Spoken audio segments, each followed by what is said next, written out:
साथियों, आज बात करेंगे आज़ाद हिंद फौज की, जिसके बारे में हम जानते हैं कि इसकी स्थापना नेताजी सुभाष चंद्र बोस ने की थी। कई बार परीक्षाओं में आज़ाद हिंद फौज से जुड़े हुए और भी नाम मिलते हैं, जैसे भाई प्रीतम सिंह, रास बिहारी बोस और कैप्टन मोहन सिंह। साथियों, आज मैं आपको बताऊंगा कि आखिर आज़ाद हिंद फौज की स्थापना किसने की थी। कैप्टन मोहन सिंह, रास बिहारी बोस, भाई प्रीतम सिंह, सुभाष चंद्र बोस, अलग अलग पृष्ठभूमियों के ये व्यक्ति आखिर एक जगह कैसे मिले और आज़ाद हिंद फौज की स्थापना सिंगापुर में ही क्यों हुई। कौन वे लोग थे जो आज़ाद हिंद फौज में शामिल हुए। तो साथियों, आज़ाद हिंद फौज की निर्माण की परिस्थितियाँ उत्पन्न हुई दूसरे विश्व युद्ध में, जब जापानी सेना ने सिंगापुर के अंदर ब्रिटिश सेना को हरा दिया। साथियों, जापानी सेना के हाथ सिंगापुर में लगभग 90,000 से ज़्यादा युद्धबंदी लगे। इनमें ब्रिटिश सेना के भारतीय सिपाही, उनके परिवार और अन्य भारतीय नागरिक शामिल थे। तो इसी से जुड़ा हुआ पहला नाम है रास बिहारी बोस का। रास बिहारी बोस थे जिन्होंने 1911 में दिल्ली दरबार में जाते हुए तत्कालीन लॉर्ड होर्डिंग पर बम फेंकने का प्रयास किया। साथियों, अंग्रेजी सरकार ने इनके ऊपर मुकदमा लगाया, लेकिन इनाम रखने के बावजूद भी ये अंग्रेजी सरकार से बचने में कामयाब रहे। और जब पहला विश्व युद्ध शुरू हुआ तो उसी में गदर पार्टी से जुड़ गई, जिसका उद्देश्य था पहले विश्व युद्ध में ब्रिटिश सेना की ओर से लड़ रहे भारतीय सैनिकों को तोड़ना और उनके माध्यम से एक सेना बनाकर ब्रिटिशों को भारत से बाहर निकालना। साथियों, गदर आंदोलन एक व्यक्ति की गद्दारी के कारण विफल हो गया। गदर आंदोलन की विफलता के बाद रास बिहारी बोस जापान पहुंचे। इन्होंने एक जापानी लड़की से विवाह किया और जापान में के अंदर एक रेस्टोरेंट खोलकर रहने लगे। तो साथियों, यही रास बिहारी बोस थे जिन्हें 30 साल बाद वो मौका फिर से मिला और अपने जापानी संबंधों का इस्तेमाल करते हुए जापानी सेना के हाथ लगे भारतीय युद्धबंदियों में से ही आज़ाद हिंद फौज के निर्माण का प्रयास किया। साथियों, रास बिहारी बोस ने जापान में एक आज़ाद भारतीय लीग का गठन किया और इन्होंने विचार किया कि इस आज़ाद भारतीय लीग की एक सेना होगी। तो साथियों, इन्हीं युद्धबंदियों में शामिल थे ब्रिटिश सेना के कैप्टन मोहन सिंह। तो कैप्टन मोहन सिंह ने एक बार देखा कि जापानी सैनिकों की गाड़ियों में एक गाड़ी ऐसी भी है जिस पर भारतीय झंडा लगा हुआ है। वहां पहुंचने पर उनकी मुलाकात एक सिख संत ज्ञानी प्रीतम सिंह से हुई। साथियों, ज्ञानी प्रीतम सिंह भी गदर आंदोलन के साथ जुड़े हुए थे। गदर आंदोलन की विफलता के बाद ये सिख धर्म का प्रचार करने लगे, लेकिन जैसे ही इन्हें सिंगापुर में ब्रिटिश सेना की हार का पता चला, ये सिंगापुर पहुंचकर भारतीय सेना के निर्माण की संभावनाएं तलाशने लगे।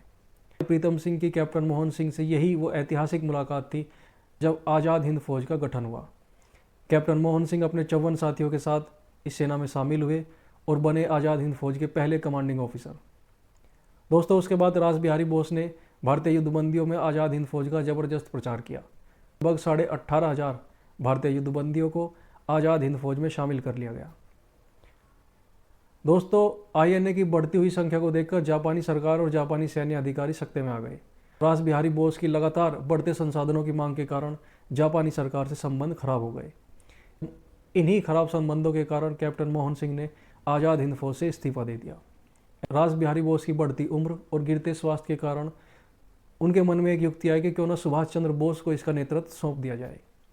सुभाष चंद्र बोस 1938 और 39 में 2 बार भारतीय कांग्रेस के अध्यक्ष रहे, लेकिन महात्मा गांधी के साथ मतभेदों के चलते उन्होंने कांग्रेस से इस्तीफा दे दिया और उसके बाद दूसरे विश्व युद्ध में एक सशस्त्र क्रांति के माध्यम से स्वतंत्रता की संभावनाओं को देखते हुए उन्होंने फॉरवर्ड ब्लॉक की स्थापना की।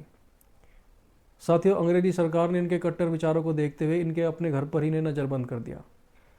साल 1941 में सुभाष चंद्र बोस भेष बदलकर अफगानिस्तान और अफगानिस्तान से रूस के रास्ते जर्मनी पहुंच गए।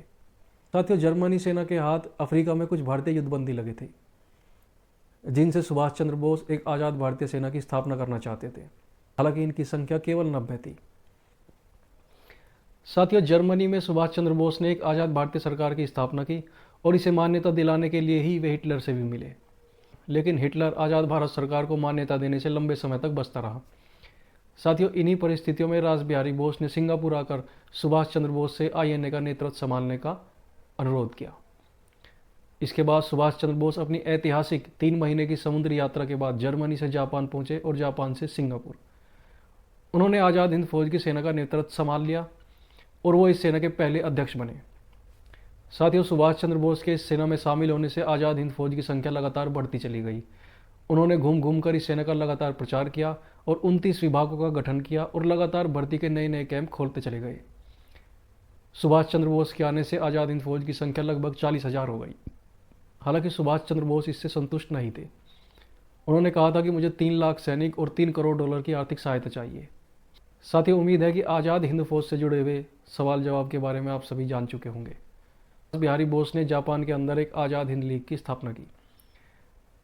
भाई प्रीतम सिंह और कैप्टन मोहन सिंह की मुलाकात ने आज़ाद हिंद फौज का गठन किया। कैप्टन मोहन सिंह आज़ाद हिंद फौज के पहले कमांडिंग ऑफिसर बने और सुभाष चंद्र बोस सन 1943 में इस सेना के अध्यक्ष बने।